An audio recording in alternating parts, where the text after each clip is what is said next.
It's real. Um, Hold on one second.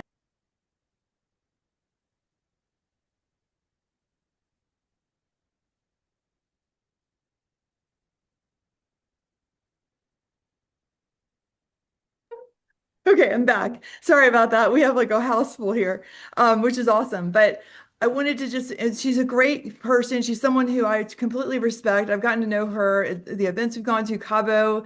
We got to know each other even more. She wants to come out and go horseback riding with us sometime, which I'm really excited about. And she's just someone that you can learn a ton from. Her and Rick Geha, her husband, Rick Geha, who passed away, unfortunately, not that too long ago.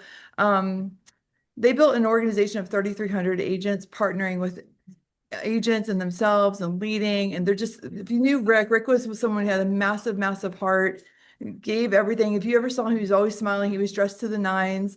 And he picked one of the best ladies in the world to pick to be his partner in life and in business.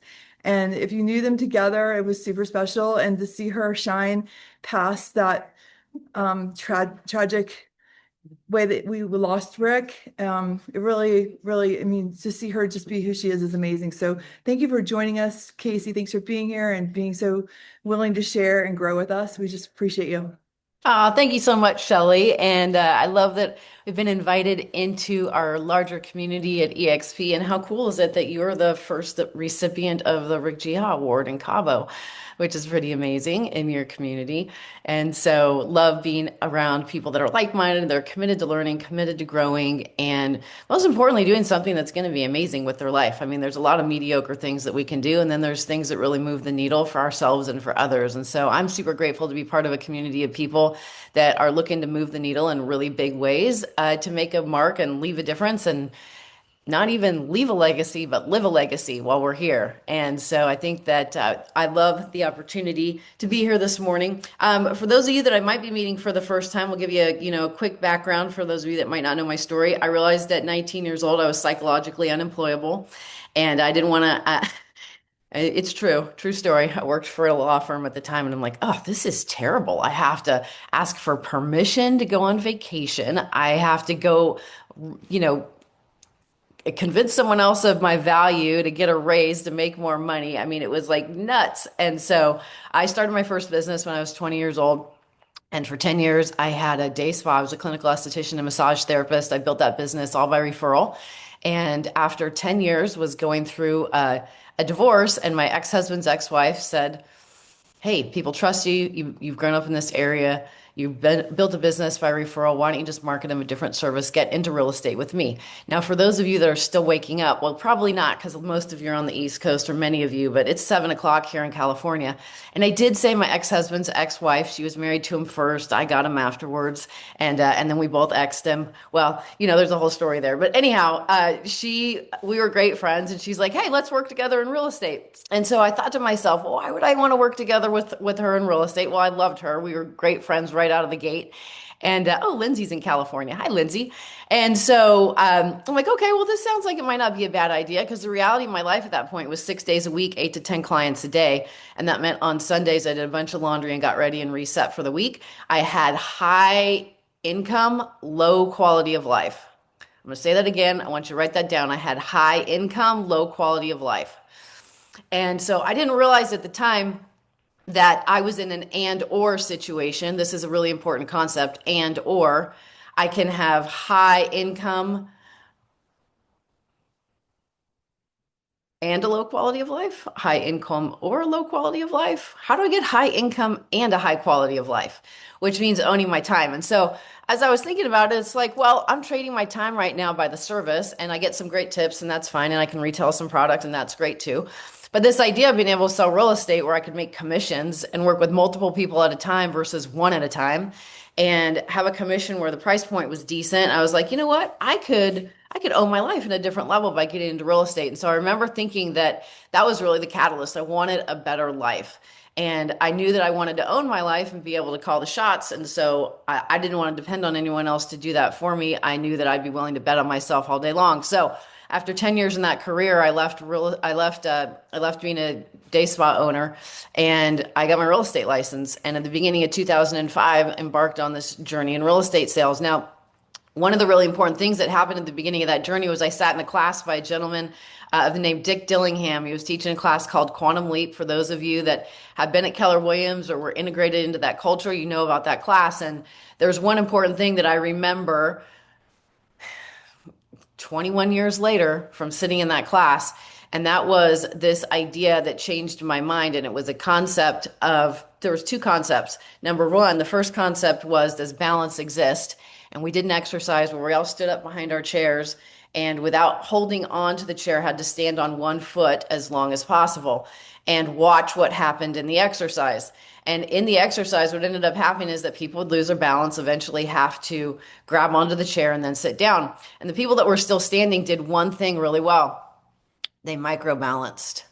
They went little to the left, little to the right, little to the left, little to the right, little left, little to the right. And the people that had huge swings, now think about this for a room full of realtors, huge swings, the highest of highs, lowest of lows, are on the roller coaster, right? Those are the ones that lost their balance and are grabbing the chair, not having a great experience.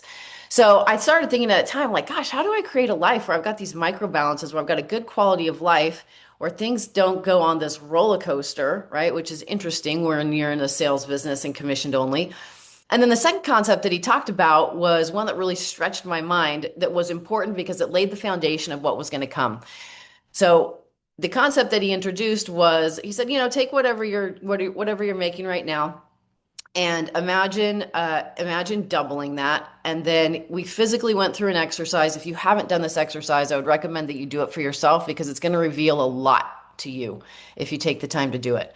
He said, imagine a check shows up in the mailbox. This is obviously 21 years ago, check in the mailbox. And it's for double the amount of whatever your monthly nut is right now. How would you use that money? Knowing that if you don't use it or put it to work or spend it or whatever you're going to do, that it's gone at the end of the day. Okay, great. What would you do the next day and the next? So I went through like all the things that people do. Oh, I'd buy the house, pay off the house, buy a house for my parents, pay that house off, travel, buy this, buy that, donate here, do charities, causes here, all that. And then when we had gotten to the point where like, there's nothing, I have everything I want. I've done everything I wanted to do. The most important question at the end of the exercise is, now, what would you be doing with your time? What would you be doing with your time? And the reason why that exercise is really important is because it gives you the opportunity to have a visceral exercise that can change the physiology in your body when you live in the experience of time and money related to where your energy is going and what you're doing are not related at all.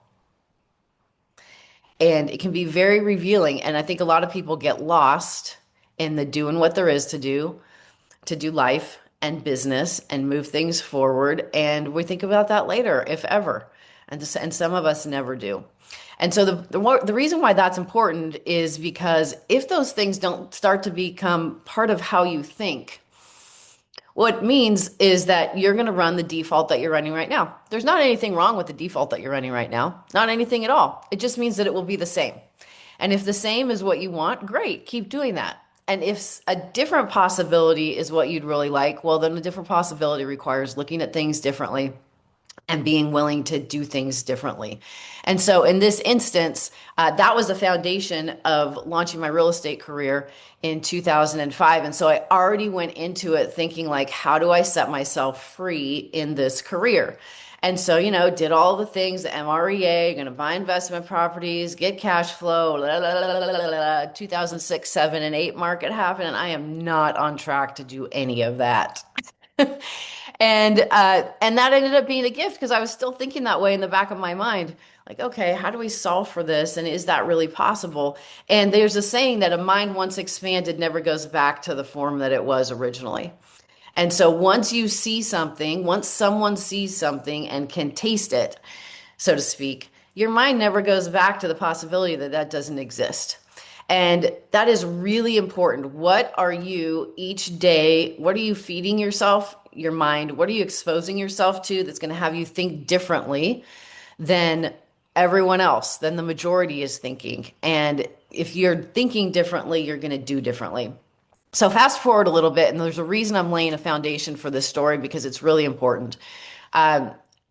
as that mindset continued to expand, I got introduced to a mentor a man by the name of Nathan Ricks. And Nathan, to date, I can count on one hand, and he is the number one most influential man in my life, second to my father, and then my late husband Rick.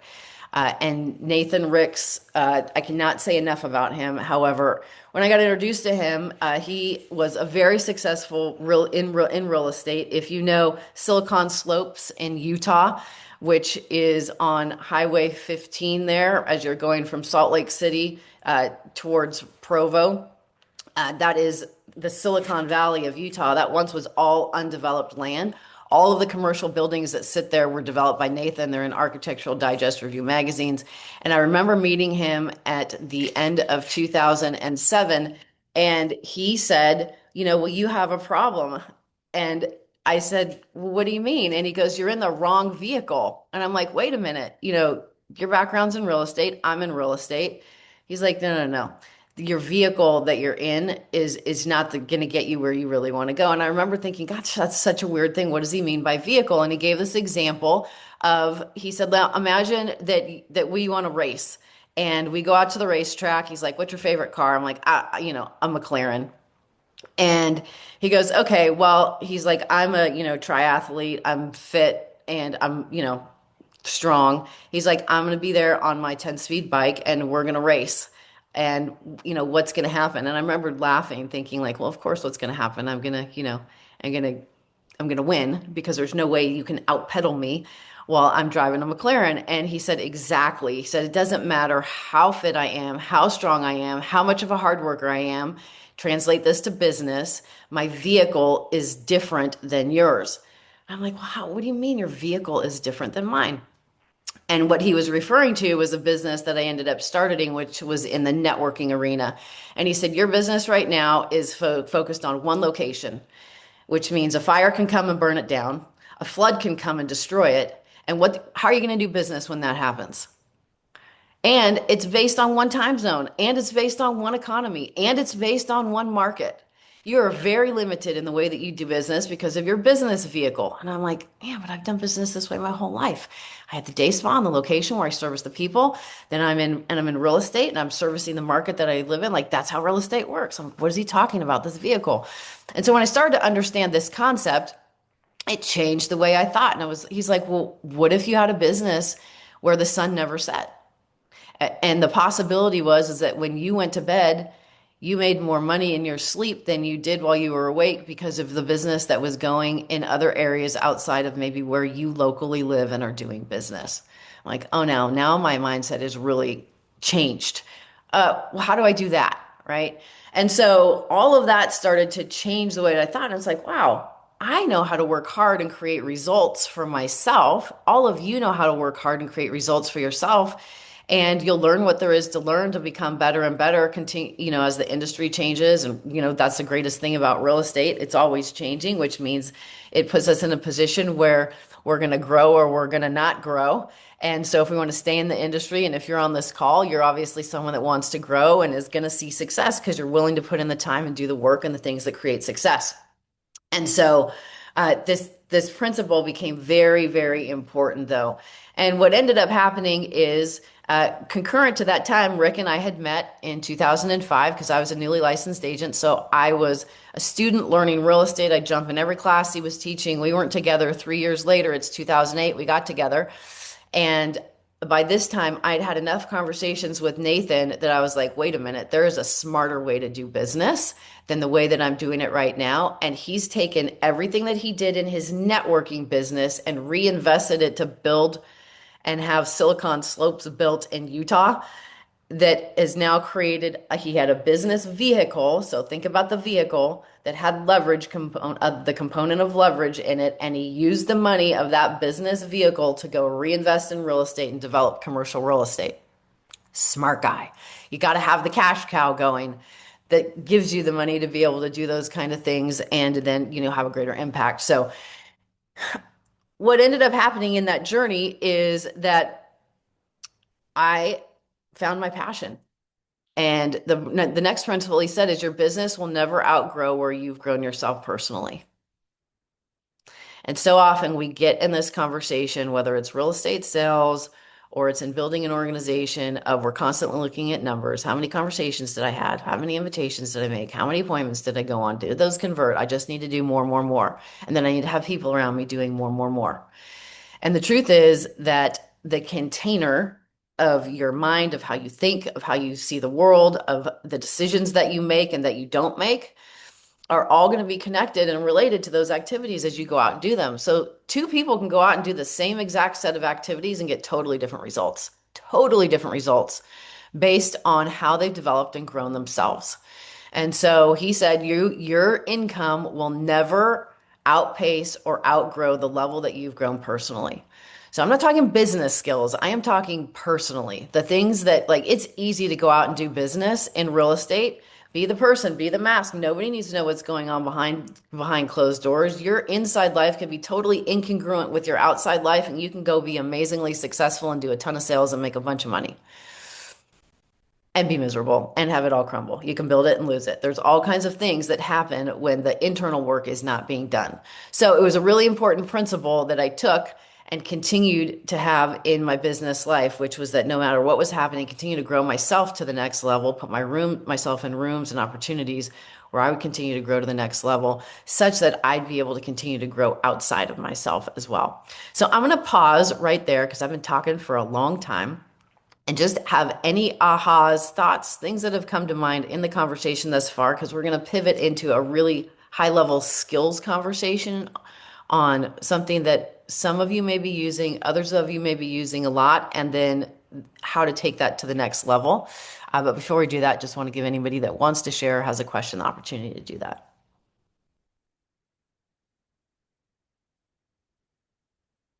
Hi, this is Dina Hi, jumping Dina. in. So nice to meet you. Nice to meet you.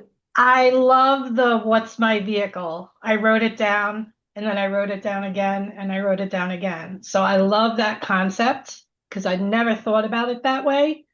Um, and I'm gonna, after this class today, I'm gonna really sit and think about that. What is my vehicle? So anyway, I just thought I would say that. I love that. Thank you for sharing. Anyone else feel inspired, compelled to share something?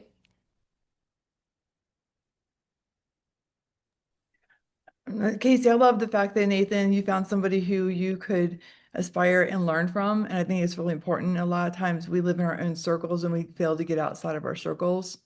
We live where we're comfortable. And I think that doing that shows, that's why you've been able to grow. And now you're able to share. And now you're able to mentor at your level to people who want to be on the same path. So I love that you're taking what you've learned and sharing it back, and that story is very powerful. Like Dina said, the vehicle matters and who you're around matters.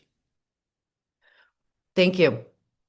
Okay, so let's talk vehicle for a minute. Uh, I'm a stickler for having things be accurate because I find that if we are not sharing stories, the accurate versions of stories, we lose credibility. And I'm prefacing that because I've shared this story and then I've heard it be retold, not anywhere near accurate, but it's a really powerful story that's going to anchor the power of a vehicle. So 2022 is the last full year that the Rick Geha real estate team was in existence with Rick alive because he passed in 2023. So I'm going to give you 2022's numbers for the team because it's going to make the point of the vehicle. So we came to EXP in January of 2017. So 18, 19, 20, 21, 22, 5 years later. Okay. The Rick Geha real estate sales team in 2022 did 72 million in volume. Rick personally sold 34 million of that himself while being on the road speaking and coaching and doing all the things that Rick did. So that was basically part-time. He sold 34 million in real estate that year. The team did 72. For those of you that have run teams, you know the numbers, you know how those things work. If you're running everybody on 50/50s or 40/60s or however you got your team set up, is that the net, so the net that we took home, including Rick's personal production plus the team production in 2022, was 24% of our income for the year. The other 76% came from revenue share on transactions that we had never touched, never heard about, never knew about, from agents that were in our organization succeeding. So for those of you that sell real estate full time or running sales teams and you want to talk about the power of a vehicle, do you get leverage in a sales team? Yep, you get some leverage. But that's, I would consider a high level functioning team at 72 million in volume for the year. You may not, we did, right? But that take home for the time, energy, and effort that it took to do that business and run the team, 24% of the income for the year versus the business vehicle of EXP, where we have the opportunity to utilize our influence, bring people into communities where they have the opportunity to work over a platform, yes, to take the real estate sales business to the next year, but also to be in a business vehicle where they have the opportunity to build a leveraged asset, where there is leveraged income. I do not like the word residual. I do not like the word passive because those are not what we have. It's leveraged. It's leveraged income is income that does not come out of your own time, energy, and efforts, that is leveraged off of the system of EXP and the ability to monetize a network. So all day long, we're monetizing networks. If you're working with buyers, sellers, and investors, those are networks of people that you're monetizing. How are you monetizing the network of agents that share the same career as you in the same industry? Right? And you're not doing it. EXP has provided a platform for you to utilize your influence and bring people into communities to do that. So that is, I think, a really important thing to understand, because when I'm talking to agents and they're like interviewing, well, like, who are you interviewing? I'm interviewing at Sotheby's. I'm interviewing at Keller Williams. I'm interviewing at, Realty One. I'm interviewing at Coldwell Banker. And I just ask them if they've read the book Rich Dad, Poor Dad by Robert Kiyosaki. A lot of people have not read that book or aren't familiar with it. If not, I tell them read it. It will change the way you think about your life and business forever. And then I introduce this concept of the vehicle. And I talk about the racetrack and the 10 speed and whatever their sports car of choice is. And I simply tell them, you can go to look at Coldwell Banker or Sotheby's or Realty One or Keller Williams, and you will be on a 10 speed. The color of the 10 speed may be different. How the gears shift may be different. You'll still be on a 10-speed bike. It is a different vehicle that contains different mechanics. And then now we're in a time and space where there's other cloud-based options in brokerages, right? EXP is not the only one. EXP was the only game in town in January of 2017. And so some people will mistakenly think, oh, well, you came in before everyone else came in. Ground floor, which is a total fear-based conversation, ground floor opportunity. If it was the best it was going to be 17 years ago, how the heck am I going to bring people to EXP in 2026 if it was better in 2017? The idea of ground floor is ridiculous, because as something grows, if it's going to be a sustainable business that can actually provide generational wealth in the form of a leveraged vehicle that is a business asset, it has got to get better and better as time goes on. So back then, when there was no competition in the space or perceived competition in the space, because EXP was the only game in town, it was a different conversation. People are like, what's that? Is it going to work? That conversation's gone. It's not about people understanding that. Now it's like, oh, which one of the, 30 plus cloud-based options do I pick from? Here's the conversation of how I have that conversation. And it depends on who I'm talking to as to how graphic I get with it. But I'll pick, like, do you like wine or do you like coffee? And generally somebody that I'm talking to is either going to really like wine or really like coffee. And so I'll have them pick what their favorite is in that. And then we can go all the way down the rail to, you can get wine in a box called Franzia and coffee in a styrofoam cup at the gas station. And we're still talking wine and coffee, but are they the same? Absolutely not. EXP is not the same as any other cloud-based model out there. And if you want to take the time to break down the mechanics of why that is and how that is, I'll have that conversation all day long. That is not for this call. However, it's important for you to understand from a mindset perspective where you're at, what you have in your hands. And how there is like, well, what else is there? Well, there is nothing else that operates the way that things operate here and that gives you the opportunity that you have here. So let's talk about timing for a minute before I move into the skills piece, because I'm kind of bouncing all over here. Shelley, I had my girlfriend visiting from New York, and at 4:30 she needed a ride to the airport. So I'm like, it's been,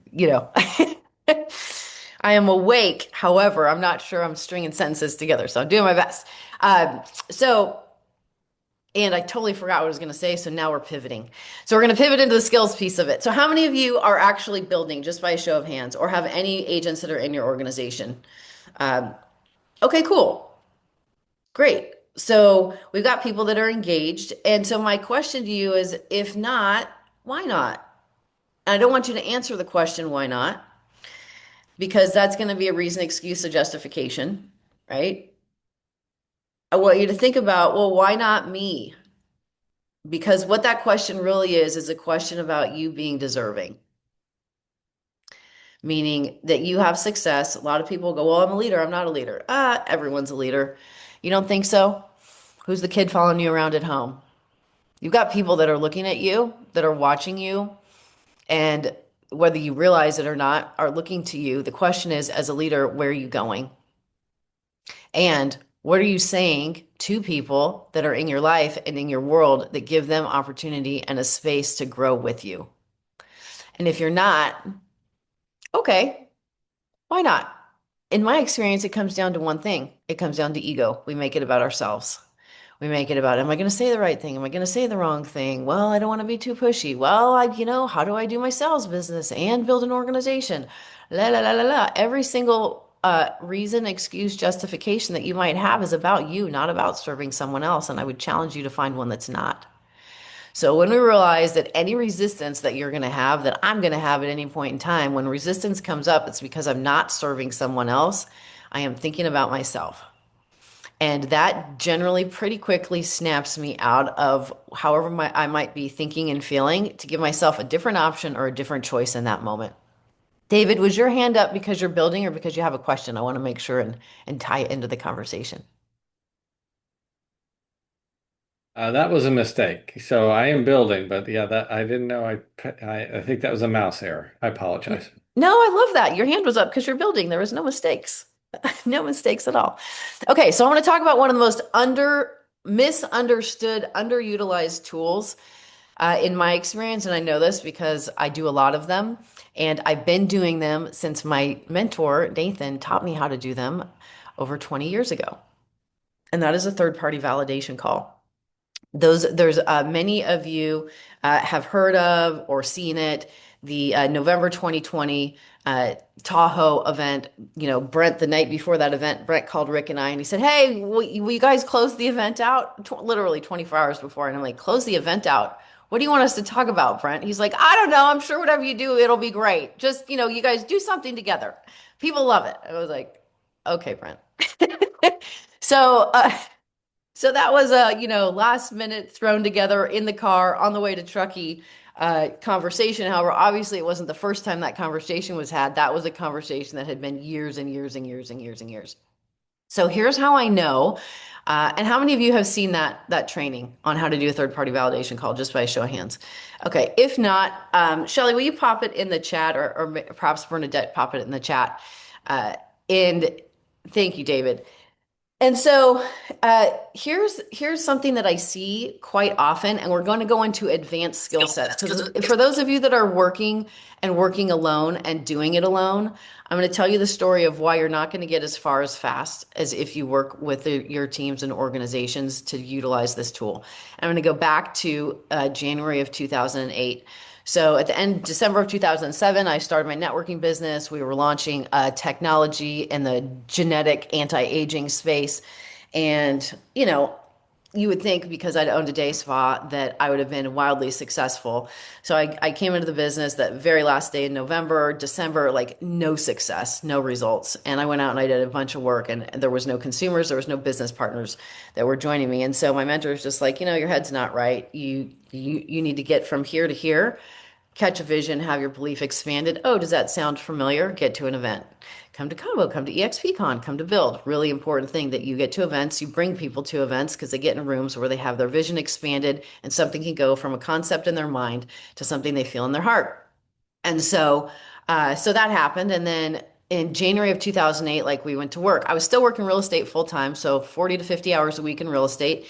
And then I was 15 to 20 hours a week building this business on the side because, hello, it's 2008. And for those of you who are in that market, I don't need to describe the massacre that was happening in what it looked like to be a real estate agent. And so uh, it's January of 2008. I'm doing both things. I'm working 70 to 80 hours a week.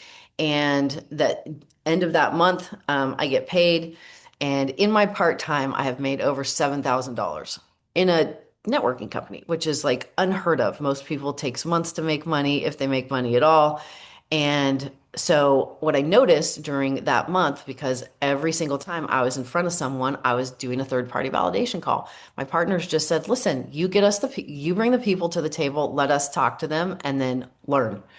And so I did that. I'm like, I can bring people to the table. I can invite someone into a conversation and, are you open to looking at something? And there's somebody incredible to meet. And I'm mentoring and training right now. And can we have 30 minutes?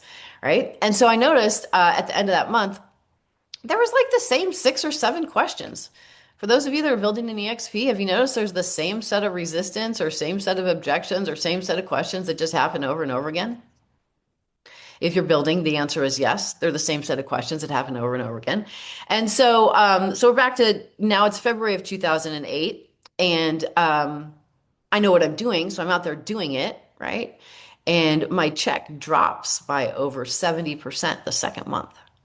So it's come towards the end of the second month and my mentor calls me and he goes, how's it going? Just checking in. And I am energy down, very disappointed because I'm working just as hard, doing just as much activity, and my results have gone in the tank. And he can see my back office, so he can see all the numbers. He can see what's happening. And he goes, well, there's one thing that you've changed in your business between last month and this month. Do you know what it is? And I'm thinking, I'm like, I'm doing the exact same stuff. I'm just not getting the results. You ever felt like that? I'm doing the work. I'm not getting the results. Everyone should be nodding or raising their hands, or not getting the results I want, or not getting the results in the way that I think they should be happening. And he goes, my calendar's been empty this month. You haven't been on it for third-party validation calls. And I'm like, yeah, but I don't need you. I know how to answer the questions. I know how to have the conversations. He's like, you're making it about yourself. I'm like, no, like go work with someone else. Like, this is how we're going to grow. He's like, you don't get it. When you're talking to people, they're asking themselves, can I do this? And do I want to do this? And the can I do this part, you are so smart and so well spoken and able to communicate it and answer all the questions. They're like, oh my gosh, how long is it going to take me to learn all this? And I'm going to have to know all this before I see success. So you are making yourself the issue. You are in the way of your business growing. And then do I want to? People are going to look at you like, do they want to? And you are creating a barrier of entry for people. And so I was like, oh my goodness. Then the next month I went back to and we started working together again, and the growth took off, and we duplicated and scaled and grew an organization into 17 markets around the world. And that's where my focus was for 13 years until 2020, when Rick had been at EXP for a few years and I pivoted to come over here and work together with him and build here. And so the reason why I share that story with you is everyone's always looking for the newest thing and how are we going to make this better and how are we going to do it different? And the truth is, if you utilize principles, don't ever change. That's the beautiful thing about them. They always work. It's the humans that want to make it more complicated, or, well, it can't be just that. Well, it is just that. So here's what I would challenge you. I would challenge each and every one of you. If you don't think that's true, go do this and prove me wrong. And this, I think, is like the greatest way to learn for yourself is when you're bent on going, well, this isn't going to work. So we're going to talk about some high-level third-party validation things that for those of you that aren't using them, you'll now think about this when you go to use them. For those of you that are using them, it's going to help you fine-tune and hone that skill. There is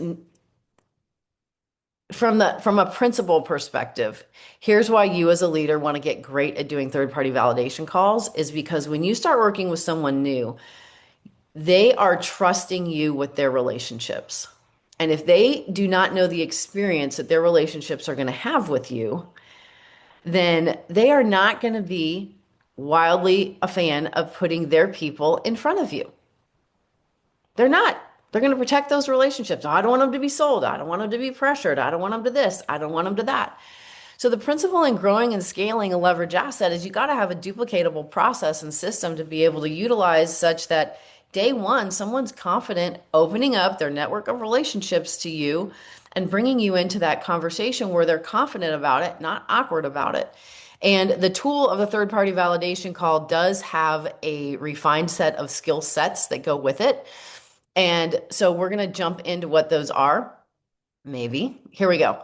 So here's what I see. If you watch the Tahoe video, great, go back and rewatch it. The clearing the time piece is really important. If I come to a call with Shelly and Shelly's got David on the call, and that's fine, we're set up for 30 minutes in the calendar. But between the time the appointment was set for David and us actually having the appointment, something could have changed for David. So he might not have 30 minutes now. And if I don't re-clear the time, or Shelly, who's setting up the call with me, doesn't re-clear the time to make sure that David's still got 30 minutes, he may not say anything till about 15 minutes into the call and then be like, yeah, well, I got to go because I have the da-da-da-da-da. And he didn't say it and we didn't ask. And now has his mind even been in the conversation? And so here's one thing that I see doesn't happen quite often, which is a re-clearing the time. And what that looks like if Shelly's setting up the call and I'm doing the third-party validation call for David on her behalf is just, hey, David, want to check in? Is it still a good time? Great. We had set aside 30 minutes. Does that time frame still work for you or has something adjusted? And now we're off to the races. We're all on the same page about the time that we have together. This is so important to be able to manage that conversation, right? The why we're here, setting the context of the call is really important. And I'm going to talk about this because for those of you that are working on bringing in sales teams or independent organizations, I hope you're working with the growth team at EXP, right? And if you know that working closely with the growth team, what happens is they'll have a 15-minute intake call that you do together with them. And they'll be like, who are we talking to? Where are they at? Da, da, da, da. And so then is the actual call with whoever the prospect is with the growth team. And that's how you get on the calendar, right? So we had one in our organization recently, and it's an independent broker, and she was bringing over, she's been independent for over 15 years. And so in the pre-call with corporate, they talked about the context for the call, which, she's looking at the Booster Thrive program, like what are what is going to be available, what's going to be offered to her, how is this going to be beneficial for her? That happened in the pre-call with corporate. Well, then the day of the actual call with the independent broker owner, she sent over a list of like 30 some odd questions that she wanted to talk about during the time on the call. So what happened and what the growth team did was the growth team addressed her questions that she sent over. And they didn't address what it would look like on a Booster Thrive program because she hadn't asked for that. So what happened was there was a huge breakdown. The independent broker that was looking at us was like, well, they didn't talk about those programs or that offering. And then the agents that are in my organization were like, well, I don't know about working with the growth team, blah, blah, blah, blah, blah. And so I pick up the phone and I call the person and I'm like, yeah, I'm just curious. Let's talk about this. Like, what happened? And he's like, oh my gosh, all the time agents will say, this is what the prospect wants to talk about. And that's not what the prospect wants to talk about. And when she sent in those list of questions, that was not on the list. So I did not talk about that. Because that's what those agents asked for, not her. So that's where the breakdown was. How could that have been an avoided breakdown? An avoided breakdown would have been resetting the context when you get on the call, which is the reason we're here for the call today is, yes, she sent this list of 34 questions that she wants to go through. And we also want to talk about what it would look like on a Booster Thrive for the organization to come over and what that offering looks like. Is that still accurate or has that changed? And now we've got an agenda set and a context for the call right up front where everyone's energy gets managed and we all know how to win in that conversation. Can you see how resetting the context in every conversation could be important and have avoided a massive breakdown, right? So the independent broker now, oh yeah, well, of course we can come back and have this conversation, but it's impacted the experience she's had. It's impacted the builder's experience. And it was the one call that I wasn't on because I was on a plane. And it's like, no, no, no, you guys got it. I've done enough of these with you, right? But they didn't reset the context because they weren't using the third-party validation tool at a high level, right? So when I'm on the call and I'm running the call, I don't have to worry about it because I always do that. So that's where their learning came into play. And it's like, oh, I bet you're not going to do that again, right? So we all learn by the things that don't work. So it's great when things don't work because then we can look at them and go, how do we have them work at a different level? Here's the next piece, the compliment, which is what we also call edification. This is one that I see, honestly, the biggest room for improvement.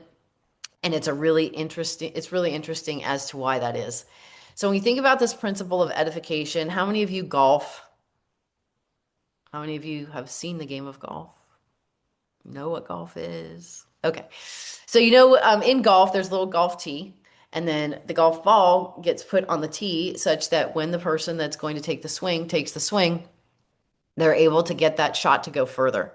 Well, a compliment or edification is the exact same thing. It's how you set that conversation up so that it can go further. And a lot of times, what I hear people say when they're edifying someone or giving the compliment is, oh, they're incredible, they're amazing, they're a top producer, they're a Wonder Mom, which are all things that could be true about that person. However, an actual edification that is going to lift someone up, like if I was going to be edifying Denise Klein, what I would say about Denise is, a lot of people look at Denise and see that she's a top producing agent, and that's great. But what I love about Denise is that she has a passion and heart for everything that she does. And she is absolutely committed to having the people that are around her. Like if she can touch them, she wants to lift them. And that's the kind of person that I want in my life as a friend and as a business partner. Denise, I'm so excited to introduce you to. See the difference? And so when you're doing third-party validation calls, this edification, this principle is so important because we're elevating people based on how we talk about them. We can read a resume, they can be number one, they can have done X number amount of production and been in the business and been on, Inman and done this and done that. And at the end of the day, somebody that's done that, it may position them in the market so that somebody that looks at them goes, yeah, they're successful, but I can tell you, that's not going to go as far as something that is an authentic acknowledgement of who they are as a human, because at the end of the day, we can all produce, but it's not who we are. And so I would challenge you to be very intentional. If you're utilizing third-party validation as a tool, which I highly encourage you to do, and you're going to use someone and put them on, like if you were going to use me and you would say, what should I say about you, Casey, to edify you? It's like, well, what's your experience of me? And it's 30 to 60 seconds because the ones that go on like a minute, 3 minutes, 5 minutes, we completely lose the pull energy. The idea is to have something that creates a feeling and experience that happens in a moment. Less is more. I have this be brief, be brilliant, be gone. For those of you that watch the Tahoe training, it's always in my mind. How do I make the biggest impact with the fewest amount of words, which requires me to be true, authentic, connected, and present, right? Which can be a challenge, particularly in our industry of being present because of how many directions we're pulled all the time, at all times, right? However, all it takes is short experiences of deep meaning and value to move people yards down the field. I mean, it's unbelievable. So in that context, how are you edifying the prospect that you're working with? And if you don't know, and if someone doesn't do that, like let's say Pamela is the prospect and, let's say Donna has put me on a call with Pamela and Donna doesn't edify Pamela. She's like, oh, she's been a friend of mine. She's great. I'm so excited to connect you guys. And so how I would find that out is I would say to Donna, what do the people that know Pamela best say about her? And now I am drawing out an authentic edification that's not going to have to do with production or reading a resume, to tee that up. So if someone misses that point when they're doing the call with you, you just go back to the person whose guest it is and ask them that question. What do people who know her best, what would they say about her? And so this is why it's high level skills, because if you're running, and it is a process, but you don't want it to feel like a process. But each part of it, think about it like a recipe versus a process. There's a part to the recipe and each piece of the recipe that is really important for creating influence and movement. And if we're not going to create influence and movement, then why are we spending time doing anything? It's not about checking a box of how many numbers you did that day, because you can go through the numbers and not create influence and movement. So when you can do a lot fewer numbers, being intentional, coming to conversations, what is the context of why we're here, creating deep meaning in short periods of time, and relatability and connection with people that don't know each other, that feel like they know each other right out of the gate because of your skill set around how you introduce and edify. I remember this was one of the things about what drew me to Rick before we dated in the 3 years that I just observed him places. Every time he opened his mouth, it was acknowledging something about someone that he was standing in front of, about his experience of them and how amazing he thought they were, but for very specific reasons. And so I remember thinking, man, every time I'm around that guy, I just feel good. And then it hit me down the road, like why I feel good is because he is always seeing the good and verbalizing it in what he sees in people. And for those of you that have done any learning around love languages, words of affirmation is huge. Recognition is huge. If it's not, we wouldn't be driven by an industry where the accolades and being number one and production and metrics and where you rank and all that being visible. We wouldn't need all that. Nobody would care about it. But the truth is, it's important. It's important to a lot of people, right? It's important to all of us on some level. It's important to some of us on a higher level.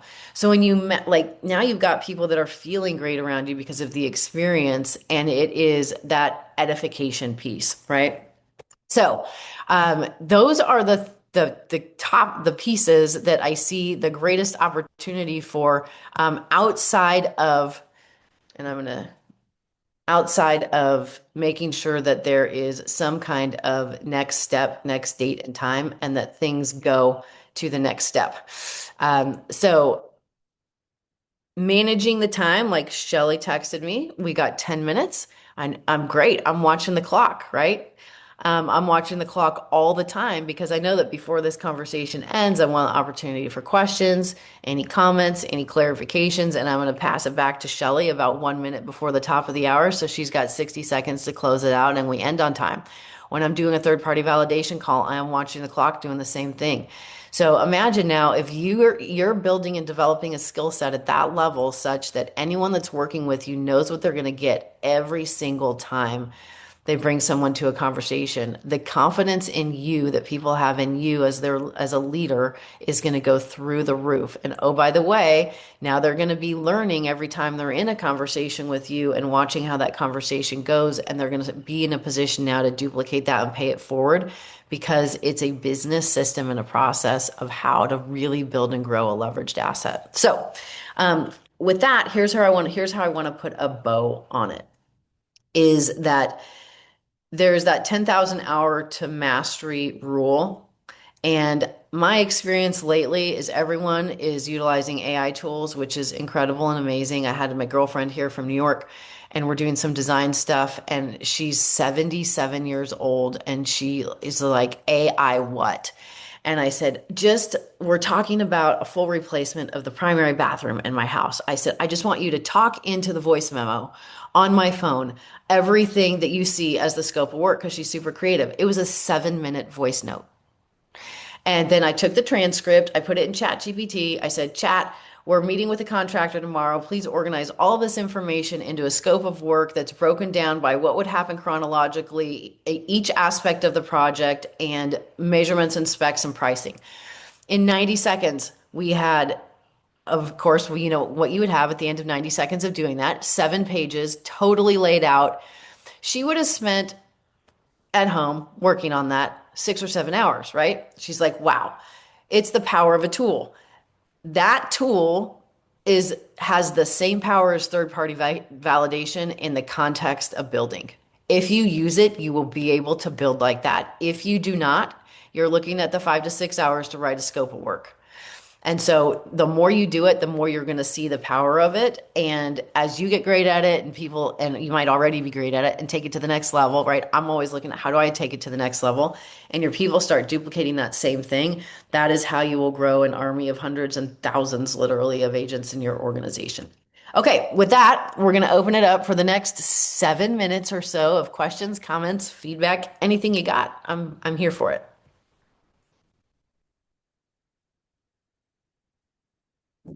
Anybody got anything Hey, for her? I do. Good morning, Casey. Good morning, Shelley. Good morning. Man, the hearing you talk about the third party ver verification. Did I say that correctly, Casey? Validation. Yep. Oh, she froze. Are you there? Oh, yes, Do you're you see me, back. Case? Yes. Okay. I heard that very differently. So I am And she's gone. Okay, we're going to come back to you, Denise. okay. Oh, you're back. I pulled over. Okay. So I know the answer, so that's why I'm not doing third party validations. And when you were saying it, I need to hear it again. So he said two things to you. The first one was you're smart, you know the answers, but it's you're taking because. Can you talk about that just a little bit more so I can understand that? The value part of that third party verification. I mean, I don't mean to be hard headed about it, but I still need to Yep. hear more about it. Yep. So Denise, you put Lisa on, you don't put Lisa on a third party validation. She doesn't have as much experience in the market as you. She doesn't have any kind of an organization or ever built anything like that. And she's going to be looking at you going, can I do what Denise does? And do I want to? And so if your entire recruiting process of her is you and her and you and her and you and her, then that's going to be one experience where she's like, yeah, but I'm not Denise. And now you've made yourself the issue and you're in the way. Versus you have that same conversation with her and just be like, hey, you know what? I'm working on something that I'm really excited about. It involves some really cool people. As long as it doesn't take you away from what you're doing right now and growing your business. And if there was opportunity that could be there for you, I don't know if there is or not, but would you be open to a conversation? Yeah. Oh my gosh. Okay. There's someone incredible I want you to meet. And then when she goes back, okay, well, I met that person, and then what do we do? Oh, well, or maybe you take her to an event. Well, then we jumped on and we went actually and looked at the model. We went through the model, explained if you're utilizing that as a tool. Okay, and then what did I do with you? Well, then you had me meet this person and talk to them. Okay, so could you invite someone to come to something with you? Could you watch an overview with them? Could you introduce them to another person? So when they're asking themselves that question, can I do it? It has to be unequivocally yes, because it's not dependent on anything Denise Klein other than here's the process I walked you through. So it's not making Mm. it about you, what you know, how you communicate, how you teach it, anything. It is being able to go back and have something that duplicates, right? So when someone's asking themselves, can I do this and do I want to do it? Which is who wouldn't want leveraged income? Who wouldn't want their active income that they're making in real estate sales to be matched by transactions they never touch?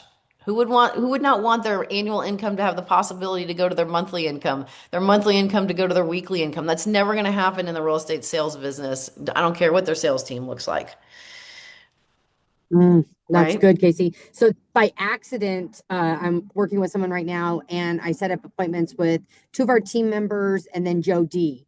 I decided not to attend those because I wanted them to have this completely different experience outside of me, just trying something different. Is there any value in me not being there, or should I been there? My personal perspective is it's like a helium balloon. And if it's my relationship and my prospect and I give them to someone else, I've just let go of the balloon. I want to be there for every piece of the conversation, every experience that they have, such that if they come away going, well, I'm like, actually, what was said was da da da. Do you want to see how we piece that together? Or I may learn more things and most likely will learn more things because that person's going to have a different conversation with them about where they're at and how I could more effectively work with them or what they really need or what they really want. And so I do not ever have any prospects that I am working with personally in any experience without me unless they say to me, I want to talk to so and so without you, in which case I'm like, okay, all right, well, I have FOMO. I hope it goes well. I'm sure it will. Awesome. Great Great case. Thank you. question. You're on fire today. You're welcome. Thank you. Jessica.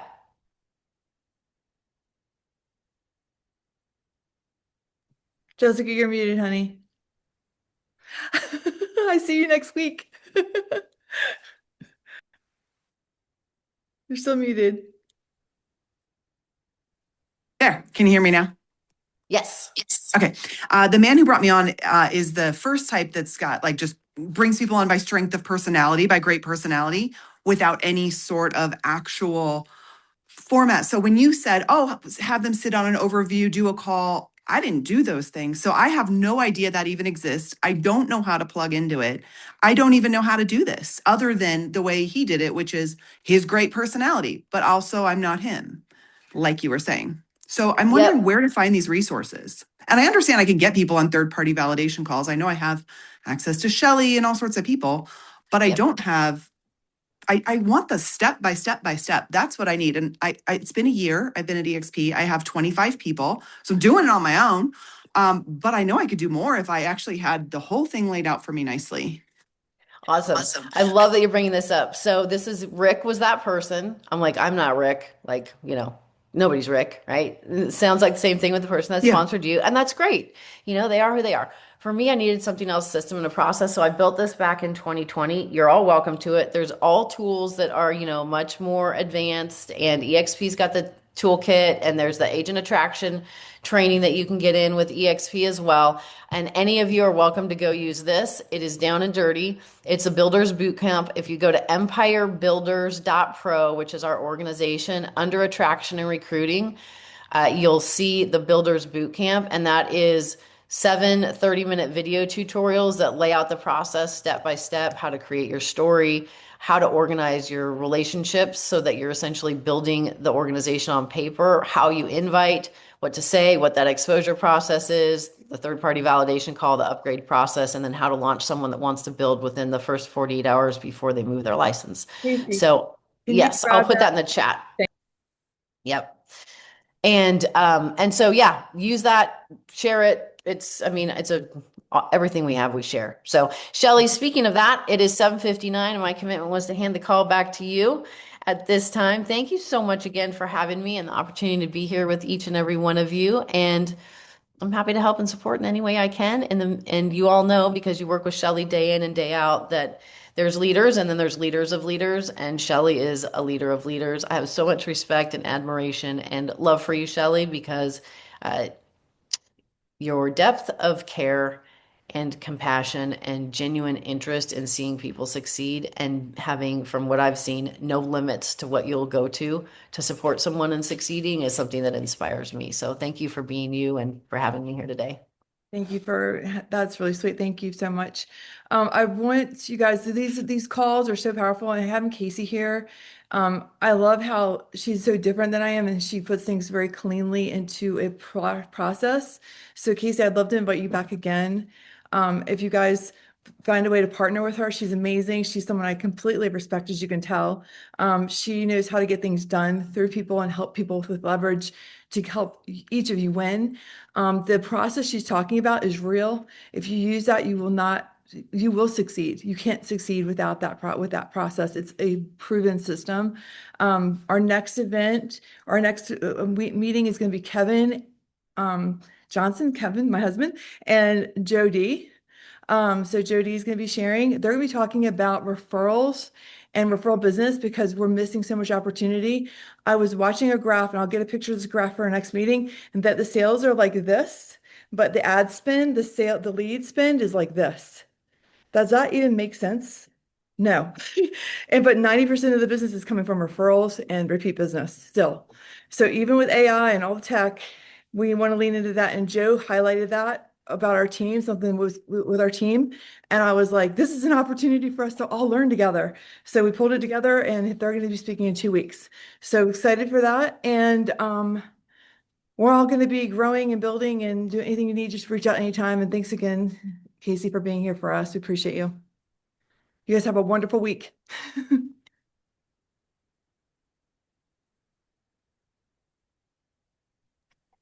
Thank you. Thank you guys.